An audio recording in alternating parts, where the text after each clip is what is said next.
Hello guys, welcome to my channel. So today I want us to look at how the internet functions.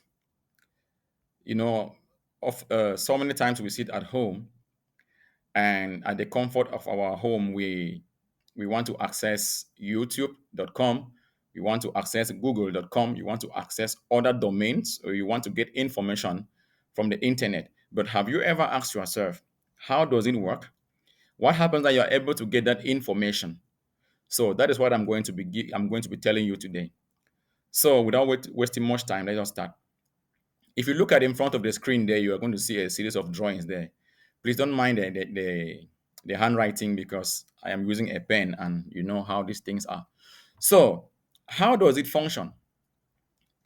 In the internet, there is what we call a domain name system server, DNS server. Now, here you are with your laptop here, or with your phone, or with your desktop, or any device that you are using. In the internet, we have a domain name system server or a server. Now, this server is like the phone book of the internet. Now, whenever you want to call somebody, you always go to a list of to your phone book. You check the name of that person, and on that name is found a number that you want to call. And when you place a call, you are able to discuss with that person. That is basically how domain name system server functions. But now it does not have the traditional phone numbers that we are using. It has what we call IP addresses. Here, below here is an example of an IP address. Here is another example of an IP address. So what is an IP address? An IP address is a unique identifiable number. What do I mean? Every laptop, every desktop, every device that you use to access the internet or that you want to use to access the server here has an IP address. The server here does not know YouTube. It does not know Google. It does not know Twitter.com. What it knows is a series of numbers like this. On the other side here, we cannot be able to sit and and cram these numbers. We cannot retain these numbers. So what we can retain as human is YouTube, Google, and so many other domain names. So when you sit at the comfort of your home and you type and you go to Google Chrome, for example, and type, or to your Firefox and type youtube.com, and now you type you want to receive information from YouTube, what happens is that the query which you want, or the request which you want, is taken to the domain server here. In the server checks if there is an IP address belonging to Mr. YouTube. And if there is an IP address belonging to Mr. YouTube, it now says yes, you can access me. And then now you are able to get information, or the information you wanted for you from YouTube. Maybe it was your research, or maybe you wanted to watch music, or whatever thing you wanted to do. Now, you know that in the world of cybersecurity, there are always attackers. They are always on the move to try to hack the system. Now, domain name or the server also has to protect itself. So there is a protocol which we use to protect the server, or the server protect itself using a protocol known as domain name system security. SEC stands for security.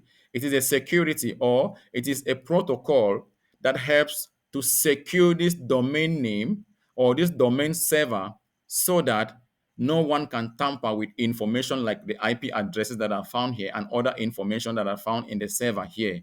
It also uh, does what we call a digital certificate check. What do I mean? Every domain name like YouTube has a digital certificate. When you send information to somebody, you sign it. When you go to a post office and you want to send information, or you want to post a letter to somebody, there is always a signature in it. YouTube has a digital certificate that is signed by a certificate authority.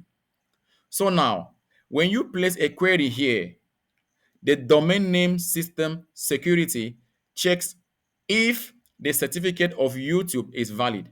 And if the certificate of YouTube is valid, it now gives the information which you wanted. But if the certificate is not valid, it will revoke you from getting information from the server. So it means that it's going to deny YouTube from accessing the server here. Now, the domain name is protecting itself using domain name system security. What about information that is being sent from, or the query that is being sent from the laptop to the server, and from the server to the laptop? Now, there is a protocol which is used in communication. Whenever you want to access the internet, you use HTTP. Now, HTTP is an old version of communication. It is insecure. And if you are using HTTP, what an attacker does is that he could place himself in the middle here. When he places himself in the middle here, whatever information you want to access from the server, he is going to block it, or he is going to retrieve that information and maybe use it later. Let's say, for example, that you want to access, or you want to visit a banking website. And now, in banking websites, you always provide your personal information. You always provide your banking credentials, like your password and all of that. Those are valuable information that the attacker is in search of. So if you are using HTTP, what the attacker does is he is going to withdraw or retrieve that information which is supposed to be secured. So instead of using HTTP, which stands for Hypertext Transfer Protocol, the best protocol to use is HTTPS, which stands for Hypertext Transfer Protocol Secure, meaning that your communication between your PC or your laptop and your server is protected. So how does Hypertext Transfer Protocol functions? It functions, or it works together with what we call secure system layer or transport layer secure. What are these? This is a protocol that helps to encrypt information from the server to the laptop. When I say encryption, what do I mean? What I mean is that instead of sending information in plain text for that that the attacker can be able to read that information, it instead scramble that information in a way that the attacker can, even if the attacker gets access to this information, he cannot be able to decrypt it. He cannot be able to understand what that information is. That is what SSL and TLL do, or works to enhance the work of HTTPS. Equally, SSL also does what we call, or forms what we call, a tunnel of communication here.